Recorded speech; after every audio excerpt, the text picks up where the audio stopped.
Gawa tayo, apple cider vinegar. Ayan, 3 ingredients lang. Apple, distilled water or mineral plus sugar. 1 apple, tapos 1 cup na tubig. And then 1 teaspoon na sugar. Yun yung ratio niya. And then lagay lang natin sa counter. Stir natin everyday. Ayan, nagbabubbles na siya. Up to 4 weeks. Ayan. Oh, can you see? Nakikita nyo yung jelly niya? Ayan, pwede na siya. Ayan yung magpo-form na mother niya. Ayan. Amoy vinegar na siya. Salain natin, tapos lagay sa bote.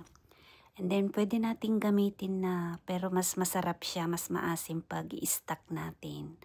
Up to months, ganyan.